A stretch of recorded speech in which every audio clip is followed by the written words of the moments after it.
I have made this video to explain how one might approach the manuscripts of Johann Sebastian Bach's Six Suites for cello solo. My edition makes it possible to evaluate conflicting details as to what is correct or questionable, considering sources in the context of chronology and filiation. This example shows a typical page of the manuscripts. You can see a lot of bleed through from the other side of the page, as the ink came through from writing on the back side. The saraband can be seen on line 5, Bourrée 1 on line 8, and Bourrée 2 beginning on the bottom line. The manuscript is very hard to read, and comparison with the other sources is quite difficult. In this presentation, I will first introduce the sources for the Bach suites. This is followed by a tour of my edition, explaining its organization and navigation. I then discuss interpretation of these sources in the context of a timeline and their filiation. This term, filiation, refers to the manner in which a thing is related to another from which it is derived or descended in some respect. I then present further examples that help reveal the filiation of the sources. The last part of the presentation goes into detail with examples of several aspects: pitch, rhythm, appoggiaturas, and slurs. The sources are labeled A through E and H.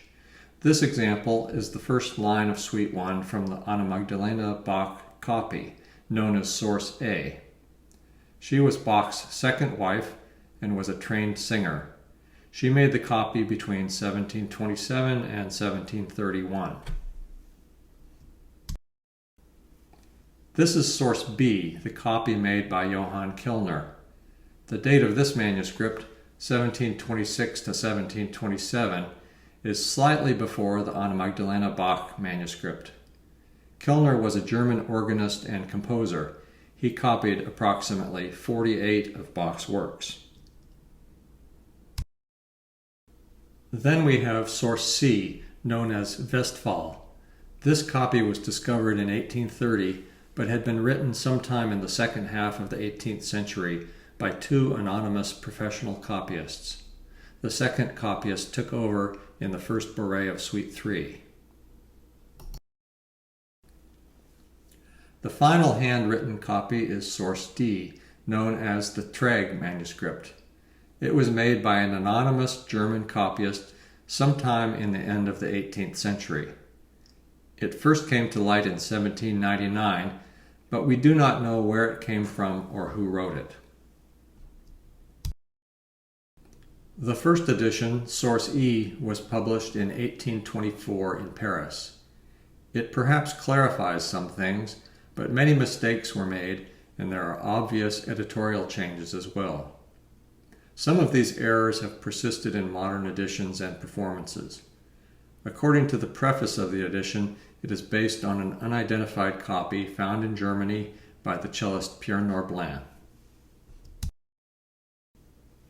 For the fifth suite, we also have Source H, which is the Johann Sebastian Bach autograph manuscript of Suite number 3 for lute. This is Bach's arrangement of Suite number 5 in C minor for cello. The cello suite came first and was written in scordatura with the A string tuned down to G. This example shows the courant of Suite 5 in the lute version, Source H. The manuscript is written in Bach's drafting hand, not his fair copy handwriting. In the lute arrangement, Bach transposed the suite into G minor, thus up a fifth. The top line is written in tenor clef, therefore it reads in bass clef in C minor, with the small change that you would have B natural instead of F sharp. That makes the top line easy to compare with the cello suite. When viewed in my edition, one can see all the sources lined up for comparison, with Source H at the top. Modern notation is at the bottom, with fingerings and bowings, and including many indications of details found in the sources. Various signs are used in the edition to compare the manuscripts. The first one to mention is an X, which indicates a note that is different from other sources. The X appears in brackets if it is a note that is likely an error. In this example, the X indicates the pitch G in source A, which is probably wrong. A hashtag sign is used to indicate ornaments. In this example, you again see the use of an X for differing or added notes. Looking at the modern notation below, the first trill is enclosed in parentheses because it does not appear in all sources, and the letters following the trill show that it appears only in sources C and D. The trill in measure 3 is also something we are not used to hearing, but appears in sources B, C, and D. This is new information for most people and may lead to a reassessment of some details in the suites. Then there is a rhythmic duration symbol, the null sign. In this example, some people play 6 16th notes, as seen in source A, but all other sources have an 8th note and 4 16th notes. Therefore, the version in source A is very likely an error. The not equals sign is used for slurs that don't match between sources. They have not been marked on every slur that differs, as that would be quite repetitive. In this example, the sign is on the measure 2 slur in source A.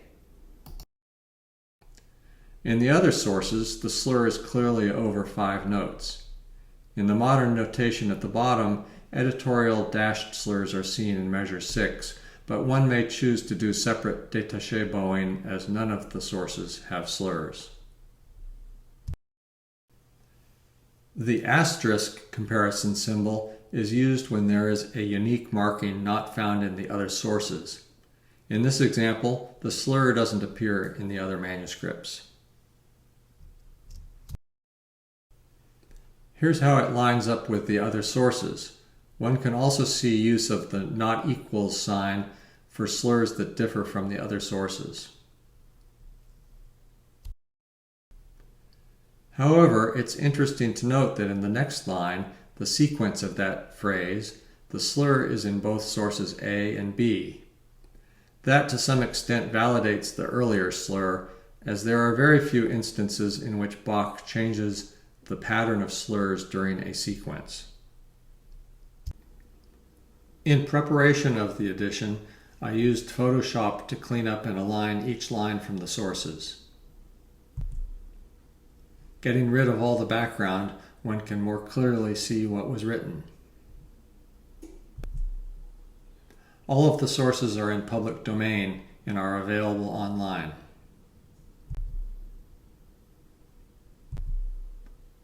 Here's another example showing how alignment for the edition resulted in a midline break in the stave, removing all the nearby lines.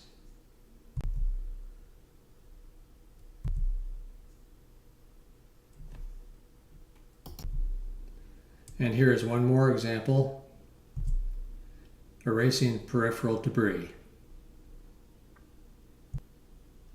This is the title page of the edition. Each underlined text is a hyperlink. These are clickable links that take the view to those destinations. For instance, if we wish to see Suite 2, we then get the directory for that suite.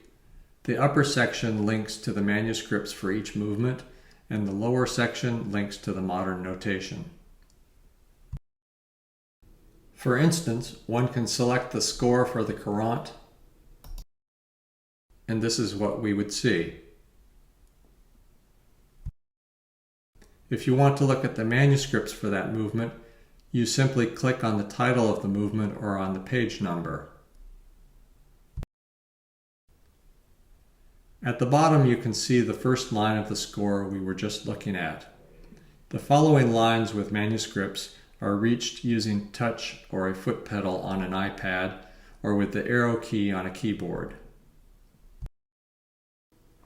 Here's line 2 and line 3. Again, touching or clicking on the page number takes you to the score view.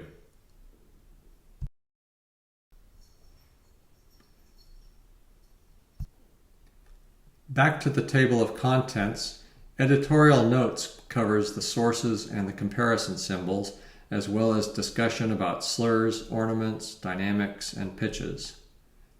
There is also a list of commands for navigating a PDF. If you are on a computer, this is very helpful. If you are on a touch-sensitive screen such as an iPad, you can simply touch the hyperlink and it jumps to that destination. There is a final section titled Interpretation of the Sources. This is an examination of the sources and their background, and a movement-by-movement list of points of interest, again featuring hyperlinks to view the relevant manuscripts. An understanding of the relationship between the sources is important for interpretation. A good place to start is with the Courant of Suite 5. The interesting things to notice on this page are the red comparison symbol X's in brackets.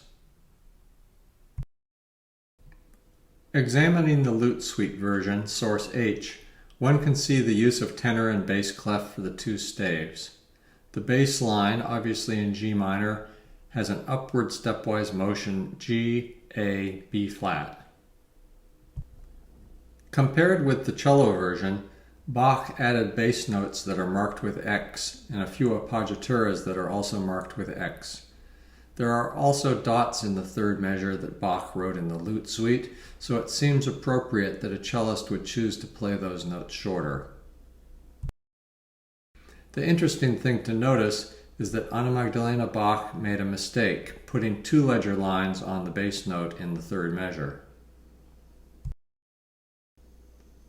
Sources C, D, and E all reflect the error in source A. This shows us that these three copyists had some connection to source A. They picked up this mistake from intermediate copies that copied from the Anna Magdalena Bach manuscript. Looking at the modern notation, the E flat in measure 3 is noted in parentheses to be in sources B and H, and the pitch C is indicated to be in sources A, C, D, and E. The pitch C in source A is an obvious copying mistake, as the motion of the bass notes is a typical Bach stepwise line moving C, D, E flat, F, G, A, B flat. Here is the same passage written in normal tuning. Both versions, scordatura and normal tuning, are available in the edition. The chord at measure 4 has a line through the pitch F. It is unlikely that any cellist would include this F when using normal tuning. Many chords in the fifth suite are written to take advantage of scordatura tuning. Note also in this excerpt how two markings in the lute suite got transmitted to later copies. The dots in measure 3 appear decades later in source C, and the appoggiatura in measure 4 on the third beat appears in sources C, D, and E. In this edition, these markings can be compared in detail, line by line.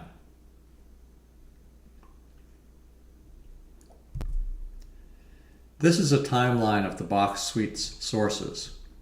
The lettering system uses A, B, C, D, E, and H for the known authenticated sources. The use of Greek letters is a protocol for source tracing when there is an implied missing manuscript. We are theorizing that it existed, but there is no physical proof.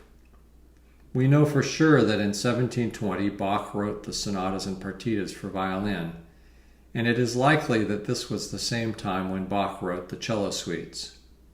It was his usual procedure to write out a clean copy, where he often made some revisions, additions, and corrections.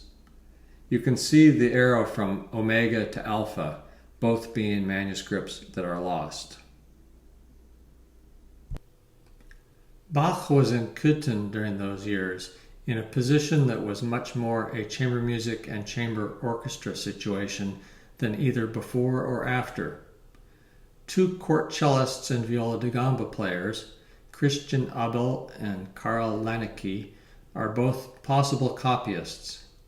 We can conjecture that such a copy, referred to as Gamma, may have been made in Köthen before Bach moved to Leipzig. In 1726, 3 years after Bach took the position in Leipzig, we have a copy of the violin sonatas and partitas made by Johann Kellner. Scholars believe that was a year before Kellner met Bach. Kellner's copy was made from some intermediate copy, not from Bach's autographed manuscript. This can be verified by mistakes and alterations, and we have the Bach autographed manuscript for comparison. The Kellner copy of the Cello Suites, Source B, was made in the same year. Russell Stinson's book on the Bach manuscripts of Kellner provides the date 1726 for the Kellner Cello Suites manuscript, based on the paper used and Kellner's evolving handwriting. Due to the known provenance of Kellner's copy of the sonatas and partitas, he was probably not copying from a Bach autographed manuscript. Kellner's copy also had the challenge of changing from scordatura back to actual pitch. Kellner was an organist, so he had no need for scordatura tuning. As we can see in his manuscript, the transcription to normal pitch was confusing. Perhaps for this reason, the fifth suite is the only suite in which Kellner left out music. He didn't copy the saraband, and for the jig he only wrote out a couple of measures. Sometime in the next 5 years, Bach made his transcription of the fifth suite, Source H, probably working from his clean copy, Alpha. It is obvious that Bach was transcribing from the scordatura cello suite, as he made a mistake in Gavotte 1, measure 26, writing the last 4 notes a pitch too high. The Anna Magdalena Bach copy, Source A, was made sometime during this same 5-year period in Leipzig, and thus may have been made from the original Bach manuscript Omega, while Alpha was being used for the transcription. Both the Anna Magdalena Bach copy and the J.S. Bach transcription for lute were written during the 5 years after Kellner's copy. Over the next span of years, 1731 to the latter part of the century, we can guess the existence of several intermediate copies. Beta was listed in an index of CPE Bach, and Delta was referred to by the cellist Pierre Norblin, who used the lost and unidentified German manuscript when preparing the first edition, Source E, in Paris. These copies, or other lost intermediate copies, were then copied by the professional copyists who produced sources C and D. Thus, sources C, D, and E are at best third-hand copies, and they contain elements that show filiation in common with both sources A and B. Thus, the later sources are examples of what James Greer calls contamination. He defines this as the consultation of 2 independent sources in the preparation of a third. Sources C, D, and E have filiation through intermediate copies to both alpha and omega. One must conclude that the earlier, more contemporaneous copies have more validity than later sources. My research is influenced by James Greer, author of a book titled The Critical Editing of Music. He uses many examples from the Bach suites to illustrate the logic used in critical editing. Initially, one must differentiate between reasonable competing readings and clear errors. In the second bourrée of Suite 3, Greer points to an example of a reasonable choice in either manuscript, the ascending A-flat or A natural at the end of measure 4. Both readings are legitimate in style and context. Of much greater import is any case of a clear error. If one source has an error, then it is clear that a copy showing the same error inherited it from the earlier source. It's very unlikely that two copyists would make exactly the same mistake.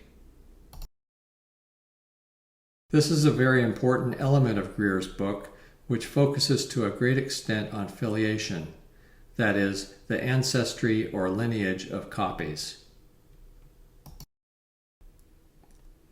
Returning to the chord of Suite 5, where we saw the low C mistake in source A, it got copied to sources C, D, and E.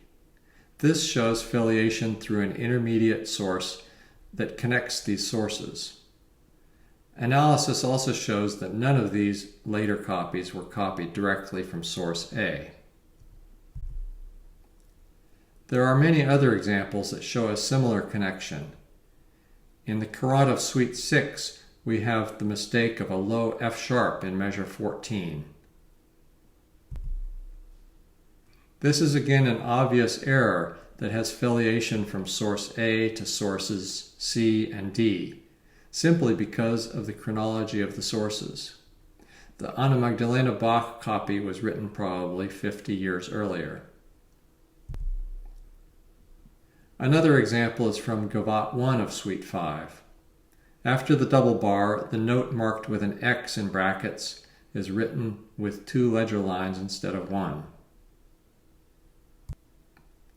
This is again in sources A, C, D, and E. All of these sources are in scordatura, thus this mistake would be played as an E flat. The pitch is correct in the lute suite and also in source B. Any notes in the scordatura sources A, C, D, and E are read one step lower if they are on or above the top line of the staff in bass clef. The mistake can be seen more clearly when comparing scordatura and normal tuning. This demonstrates that Kellner was copying from a manuscript that was related to what Bach used when making the lute suite arrangement. And the parallel conclusion is that sources A, C, D, and E have filiation from a source that differed from the one Bach used for his lute arrangement. In the Allemande of Suite 5, one can see an ink or wine spot on Bach's manuscript of the lute suite. Here's what the entire page from the lute suite looks like.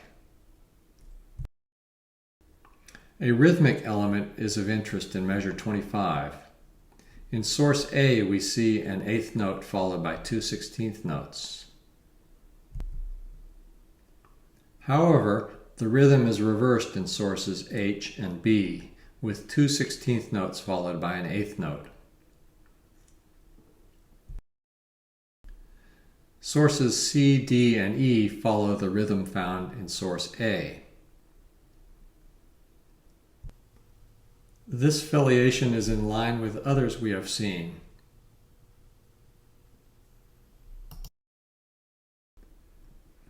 And on the next page, the following line of the Allemande, there is an interesting point in measure 28 with the rhythm in beat 2. Here we find that all cello sources have an 8th note followed by 2 16th notes, and in the lute suite, Bach reversed the rhythm. This points to the way in which Bach made other rhythmic changes unique to the lute suite.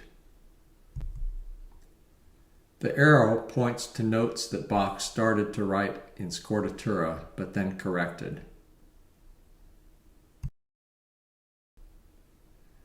Looking again at the previous line, Bach added some appoggiaturas in the lute suite. In this particular case, at measure 23, sources C, D, and E also have the appoggiatura, while it is not in sources A or B.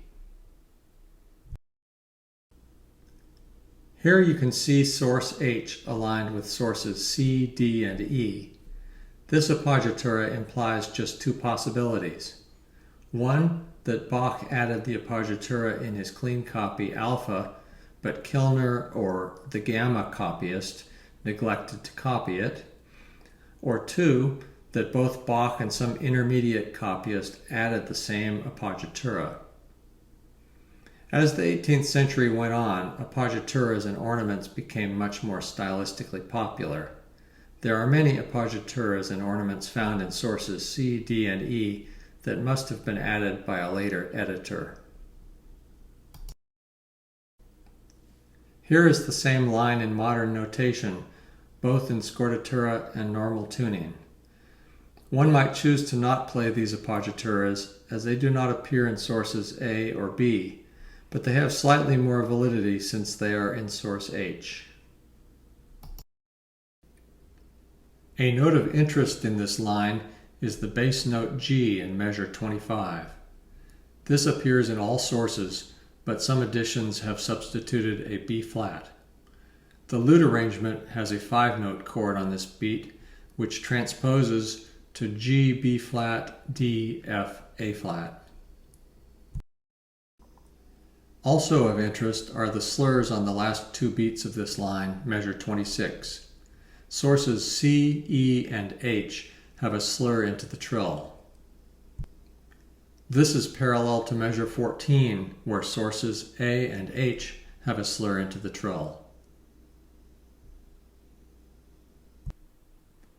Here is another similar appearance of appoggituras in the first line of the Suite 5 prelude, measure 4.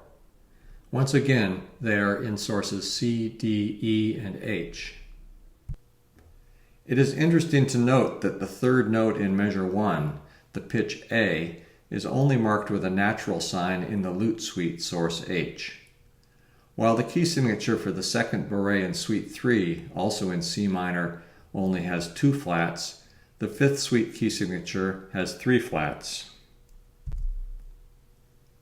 Additionally of interest, sources C and E have a key signature addition of a natural sign on the top line of the staff, indicating G natural for the scordatura top string. This example from the first gavotte of Suite 5 demonstrates that Bach was working from the scordatura cello version of the piece.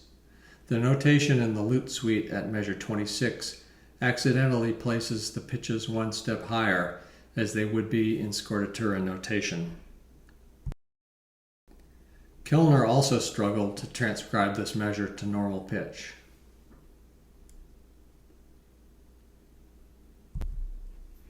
Here is the same example, but with the modern notation showing normal pitch.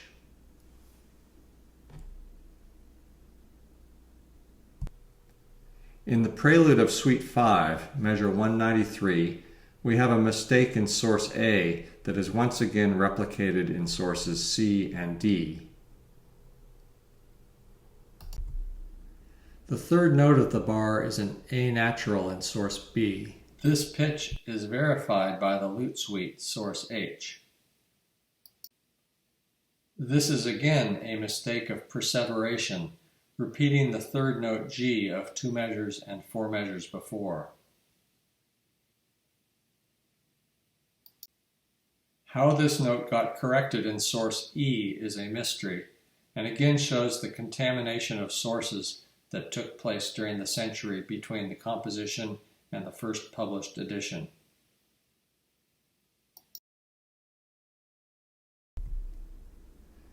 Such filiation can also be seen in slurs, such as in the same prelude, measures 118 to 124.